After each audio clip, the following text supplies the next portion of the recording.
Bismillahirrahmanirrahim. Assalamualaikum warahmatullahi wabarakatuh.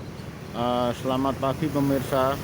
Pada pagi hari ini kami tengah berada di jembatan Kali Anyar, atau pada saat itu yang dikenal dengan kali atau sungai Tirtonadi, yang dahulunya benar-benar kumuh, kotor dan bau. Kali ini merupakan destinasi wisata air tersendiri bagi warga kota Solo, khususnya Solo Raya pada umumnya. Hanya saja untuk kali ini kami tidak akan membahas atau menyoal tentang jembatan Kali Anyar, atau yang populer sekarang ini dengan Bendungan Karet Tirtonadi.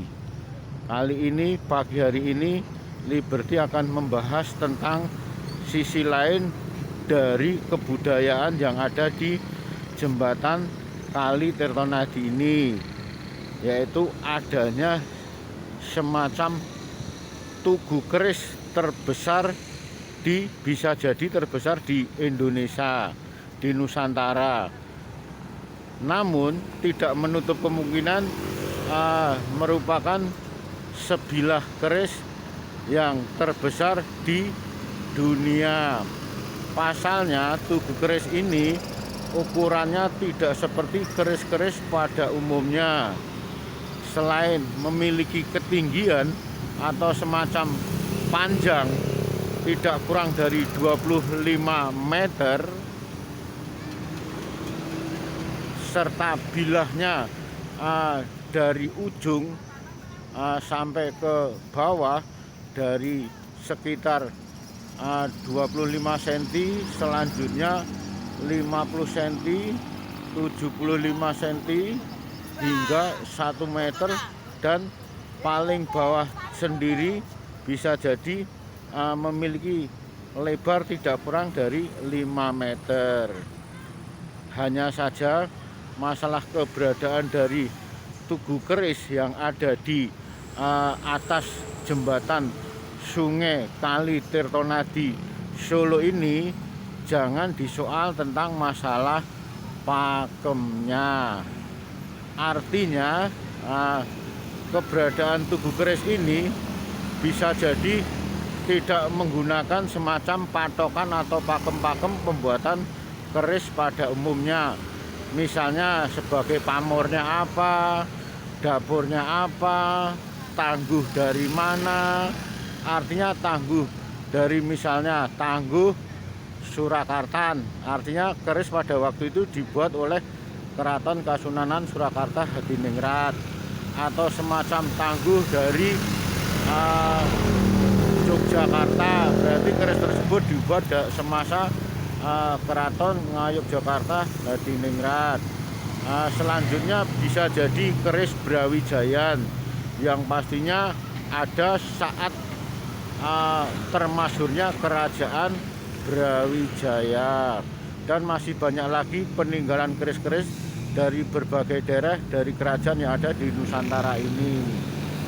Hanya saja keris yang ada di atas jembatan sungai atau kali Tirtonadi ini sama sekali tidak menyoal masalah pakem. Artinya masalah itu tidak perlu untuk diperdebatkan.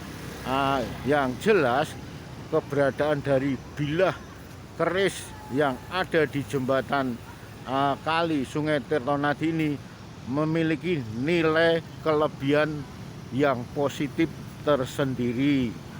Artinya dengan adanya bangunan tugu keris tersebut, setidaknya pada saat itu keberadaan jembatan Tirtonadi ini yang terkenal dengan macet, semacam kumuh, kotor dari air sungainya, bahkan berbau. Yang lebih merepotkan lagi, kondisi lalu lintasnya dari pagi hingga sore hari bisa dipastikan lagi semrawut, karena pada saat itu dari pesepeda ontel, pesepeda angin, pemotor, pemobil, bahkan bis dan truk ada bertumpukan di area jembatan Tirtonadi ini, sehingga tidak ada salahnya kita ambil sisi positifnya. Dengan adanya semacam tugu keris yang persis ada di tengah-tengah dari jembatan Tirtonadi ini sebagai pemisah, sebagai pembatas dari dua arah atau dua jalur, baik itu ke utara ataupun ke selatan, menjadikan berseri sesuai dengan slogan kota Solonya, bersih, rapi, dan indah. Yang jelas kesan dari kumuh, kotor, berbau, semrawut, dan masih banyak lagi kesan-kesan miring yang lainnya, kini semua dengan adanya semacam tugu keris ini bersamaan dengan dibangunnya jembatan Tirtonadi, bisa dipastikan lagi kondisi yang selama ini miring atau negatif sama sekali sudah tidak ada, berubah menjadi positif, bahkan menjadikan destinasi wisata tersendiri bagi kota Solo, khususnya Solo Raya pada umumnya. Ternyata banyak dari mereka yang baik itu mereka keluarga ataupun mereka itu perseorangan ataupun mereka itu anak-anak muda, anak-anak remaja, ternyata mereka sangat antusias menggunakan fasilitas yang ada di jembatan Tirtonadi ini.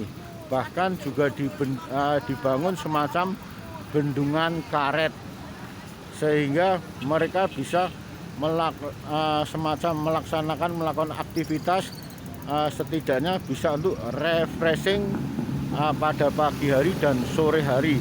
Bahkan jika malam hari tampak kondisi kesemrawutan yang pada waktu itu ada di jembatan Tirtonadi ini, sekarang sama sekali tidak ada. Dari pagi, sore, hingga malam hari, bahkan dini hari, yang pada waktu itu terkesan dengan semacam tingkat kriminalitas yang cukup tinggi, sekarang ini benar-benar area di sekitar terminal Tirtonadi, persisnya yang ada di jembatan Tirtonadi ini, berubah drastis menjadi suasana yang sangat indah, sangat menarik sekali, dan semacam destinasi wisata khususnya bagi mereka warga kota Solo.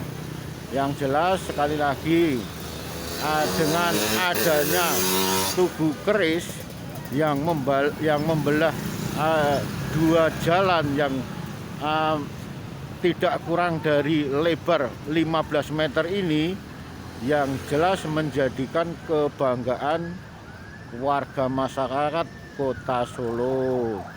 Ternyata mereka banyak pendatang yang berasal dari wilayah Solo Raya berdatangan untuk berfotoria di atas jembatan sungai atau kali Tirtonadi ini dengan background sebilah tugu kerisnya yang berukuran raksasa. Sekali lagi, tidak perlu diperdebatkan masalah pakem dan tidaknya dalam wujud keris yang merupakan tugu keris ini. Mau dapurnya apa, mau pamornya apa, mau tangguh dari keraton mana, yang jelas tidak perlu dipersoalkan. Bahkan kalau ini benar-benar seandainya wujud keris yang bertahtakan emas itu benar-benar emas, pastinya lebih dahsyat lagi. Hanya saja bilah keris yang ada di jembatan Tirtonadi ini merupakan bangunan dari semacam cor semen yang ditelingkupi dengan warna-warna kuning dari tembaga. Nah, setidaknya dengan adanya warna kuning yang menghiasi bilah keris tersebut, menjadikan pamor tersendiri jika keris tersebut tinatah emas, artinya banyak emas yang ada menghiasi bilah-bilah kerisnya. Kalau masalah wujudnya seperti layaknya pisau atau pedang, silahkan saja. Yang jelas keris tidak semuanya harus berluk atau meliuk-liuk, luk 1, luk 2, atau bahkan sampai luk 13 yang dikenal. Luk 13 bernama Kiai Sengkelat tersebut merupakan milik dari beliau Sunan Kalijogo. Sekali lagi, tidak perlu dipersoalkan masalah keberadaan tugu keris ini. Yang jelas kita patut bangga dengan adanya semacam bangunan tugu keris yang ada di atas jembatan Wilingan atau jembatan Tirtonadi ini. Sekali lagi tidak perlu dipersoalkan keberadaannya. Yang jelas kita harus terima kasih dengan adanya tugu keris tersebut. Nilai leluhur dari budaya adiluhung kita wujudkan dalam bentuk sebuah tugu. Sekali lagi semoga bermanfaat. Akhirul kalam, wabillahi taufik wal hidayah. Wassalamualaikum warahmatullahi wabarakatuh.